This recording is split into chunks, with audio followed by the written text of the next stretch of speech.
तो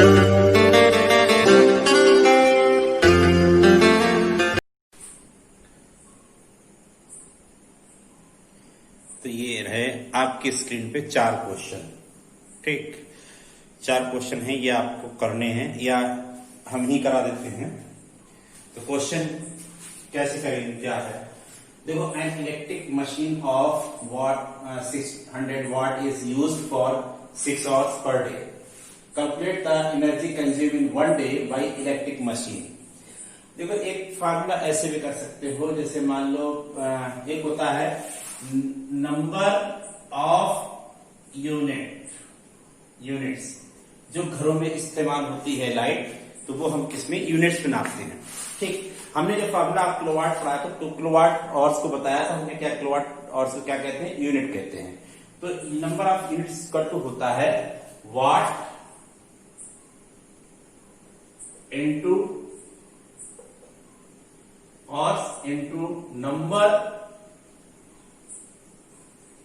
of days upon 1000। एक ये फॉर्मूला, या आप डायरेक्ट रख सकते हैं P इक्वल टू W/T से आएगी वही चीज। तो नंबर ऑफ यूनिट कहें या इसे कह सकते हैं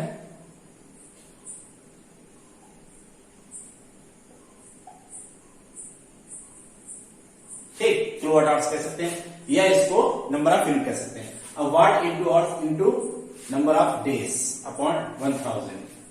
अब इसमें रख दिए वाट कितना है, 6 है, और कितने घंटे, 6 घंटे। ठीक, डे कितने हैं, 1। कितना आया, कितना आएगा भाई, तो ये कैंसिल 2, 6 पॉइंट इतना आ जाएगा। इतना क्या आएगा, नंबर ऑफ यूनिट कह सकते हैं इतना, या किलोवाट, इतना किलोवाट आएगी, या तो क्या आएगी, हाँ, ये इतनी यूनिट आ जाएगी। तो क्या कहते हैं, calculate the energy consume in 1 day. तो इतना आपका ये आंसर आ गया। ठीक, अब दूसरा, an engine produce 100 joule energy in 1 मिनट। Calculate power. Power P equal to क्या होता है, W/T होता है। जितनी एनर्जी वो मतलब प्रोड्यूस कर रहा है, वर्क डन उतना ही होगा। ठीक है, तो यहां वर्क डन कितना हो जाएगा, ये वर्क डन हो गया। टाइम कितना है, 1 मिनट, मिनट को सेकंड में लिखो तो मिनट को सेकंड हो जाएगा 60, इससे कैंसिल। ठीक है, कितना आ जाएगा, 6 1 4 बचा 6 36, फिर 4 बच गया, फिर 36.67, इतना वाट आ जाएगा, इतना वाट आ जाएगा। ठीक, उसके बाद mass of 200 kg is lifted to a height, मतलब एम कितना दे रखा है, एम आपको दिया है 200 kg एम दे रखा है, और हाइट कितनी, एच इक्वल टू दिया है 25 मीटर। Engine power P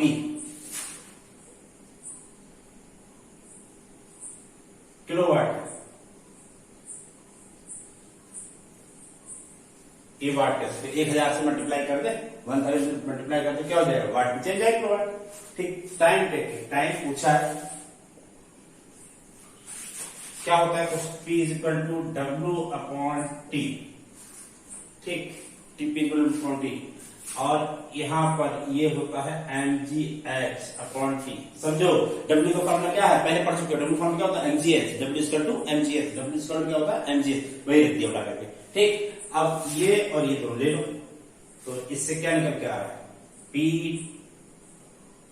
into T is equal to mgh। P into T equal to कितना आया, mgh आया। ठीक, हमें निकालना क्या है, T निकालना है, तो T इक्वल टू यहां से क्या हो जाएगा, mgh/P।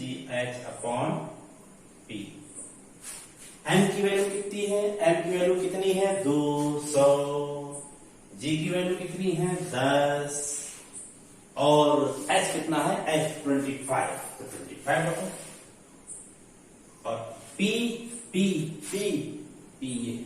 ये इतना 100 किलोवाट है, वाट में रखोगे तो 1000 से मल्टीप्लाई करोगे, यानी 100 इंटू 1000। बोलो भैया।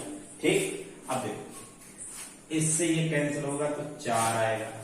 ठीक है, अब देखो, एक जीरो गया, एक जीरो गया, दूसरा भी जीरो गया, क्या आया 2/4।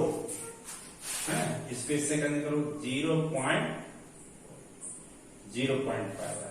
कितना है 0.5 आ गया। ऊपर 2 था तो 4 पंजे 20, 2 है पॉइंट लगा के 4 से 4 डिवाइड कर दिया, 0.5 आ गया। अगला, एन इलेक्ट्रिक बल्ब ऑफ 100 कितना है 50 watt is use for 5 hours per day, calculate the units of energy consumed one day. ठीक है, तो सेम वही फॉर्मूला होगी कि number of units is equal to क्या चीज है watt into hours into number of days upon 1000। बोलो भाई, पढ़ा है नंबर ऑफ यूनिट्स कितना होता है watt into hours into number of days upon. ठीक, अब वाट कितना दे रखा है इसमें, वाट देखो 50 वाट, 50 वाट, 50 वाट, 50 वाट, कितने आवर्स दिए 5 आवर्स दिए, 5 आवर्स। और कितने नंबर ऑफ डेज दिए हैं, वन डे पर डे।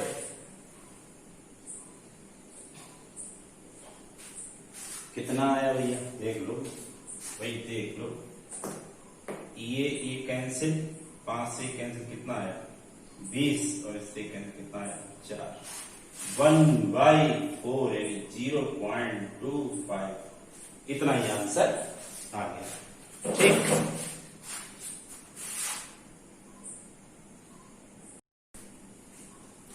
तो अब देखो इसमें टॉपिक जो है यही हमें न्यूमेरिकल रोकने पड़ रहे हैं।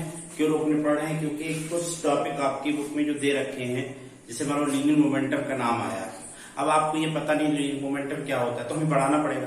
तो लीनियर मोमेंटम होता क्या है, तो पहले हम देखें लीनियर मोमेंटम। अब इसमें हमने क्या देखा कि जैसे मान लो यहां पर हमारे पास ये एक बॉडी है, ये जा रही है, m मास की बॉडी है, और ये v वेलोसिटी से जा रही है, तो इसके लिए मोमेंटम जो होता है वो p इक्वल टू होता है m into V, p equal to m into V. m mass की बॉडी और v वेलोसिटी जा रही है, ये होता है। तो इसका इसी से आपकी डेफिनेशन निकल आई। कैसे निकलेगी, कि देखो भैया p क्या है लीनियर मोमेंटम, m क्या है मास, और v क्या है वेलोसिटी, तो इन दोनों का प्रोडक्ट ही तो है ये। यानी आप कह सकते हो the linear momentum of the object is equal to the product of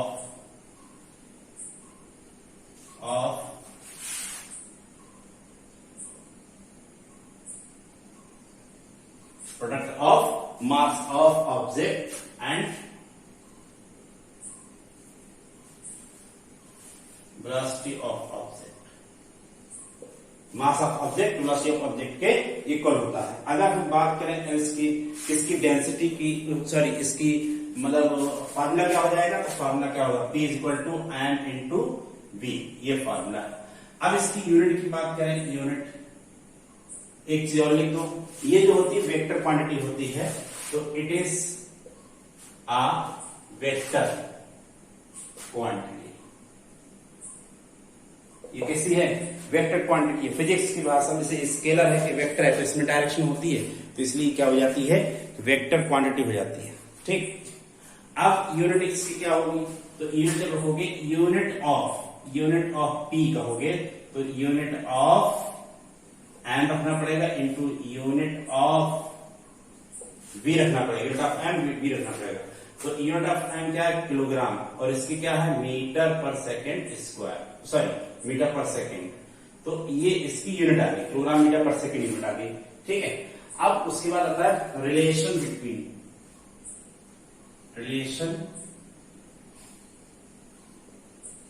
between kinetic energy and linear momentum. तो हमने तो के ही लिख दिया है, तो आप के ही ना लिख देना, आप क्या लिखोगे काइनेटिक एनर्जी लिखेंगे। ठीक, और उधर क्या लिखोगे लीनियर मोमेंटम। अब देखो ये ही है, अब ये एम मास की बॉडी है, वेलोसिटी से जा रही है, तो हम कहें इसकी लीनियर मोमेंटम क्या होगा, तो इसका लीनियर मोमेंटम हो जाएगा, linear momentum P equal to हो जाएगा एम वी। काइनेटिक एनर्जी से कितनी होगी,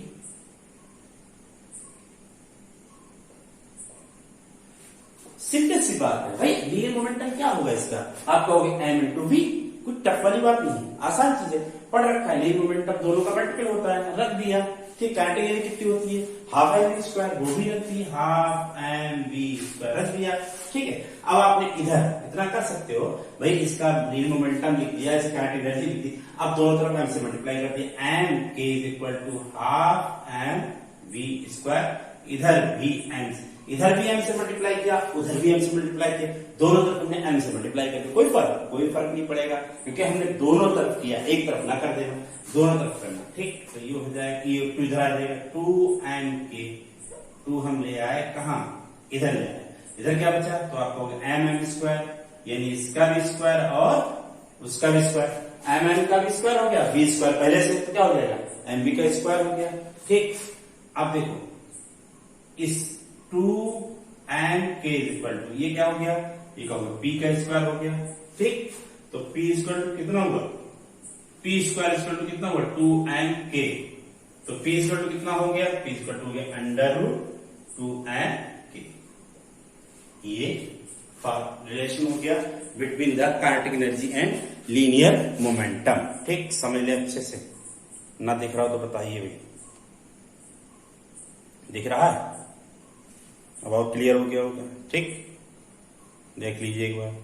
अब जो टॉपिक पढ़ा उसी पे आपका ये जो है हमारा न्यूमेरिकल है कि the kinetic energy of two object are same, यानी दो ऑब्जेक्ट हैं, ठीक है, ए है एक बी है, दोनों की काइनेटिक एनर्जी क्या है, वो सेम है, चाहे K1 K2 कहते हैं, इन दोनों की काइनेटिक एनर्जी सेम। इसका मास m1 होगा और इसका मास कितना है, m2 है। ठीक है, ऐसे जा रही है। इसका जो मोमेंटम है वो P1 है और इसका P2 है, तो रेशियो आपको बताना है P1 P2। भाई इसकी काइनेटिक एनर्जी कितनी होगी, तो आप कहोगे इसकी काइनेटिक एनर्जी होगी half m v one square, इसकी होगी हाफ एम टू और V2 स्क्वायर, ये हो जाए काइनेटिक एनर्जी।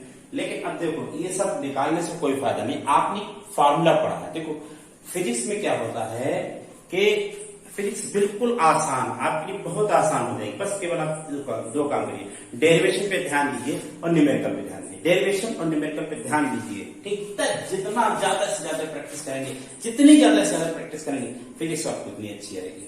ठीक, तो इसमें आपको क्या करना है कि आपको लगा देना, आपने पढ़ रखा है P equal to under root two m के। ठीक है, अब ये तो कांस्टेंट है, तो ये भी कांस्टेंट है, तो आप लिख सकते हो P directly plus under root m. हमने क्यों डायरेक्ट के साथ लगाया, K कांस्टेंट है, 2 कांस्टेंट है, इनको हटाया, कांस्टेंट हटाने के बाद डायरेक्टली प्लस का साइन लग गया। ठीक, ये हो गया P1 direct under root M1, P2 direct under root M2, इन दोनों को क्या लिख सकते हैं, P1 upon P2 equal to क्या हो जाएगा, under root M1 upon M2। जब डायरेक्ट का साइन लगेगा तो कांस्टेंट यहां भी लगेगा, कांस्टेंट यहां भी लगेगा। ठीक, या आप यहीं से कर सकते हो, मत नहीं लगाओ। ठीक है, जैसे मान लो ये नहीं करना चाहते तो ना करो। ठीक, दूसरा तरीका क्या है कि ये P1 इक्वल टू क्या हो जाएगा, अंडर रूट टू M1 के, P2 इक्वल टू क्या हो जाएगा, अंडर रूट टू M2 के।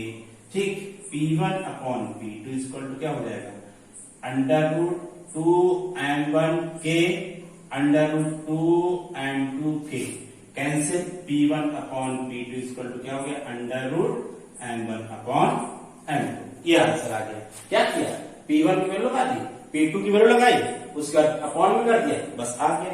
तो ये हमारा रेशियो आंसर। क्लियर? ठीक, समझ में आया कि नहीं, समझ लीजिए। ठीक है।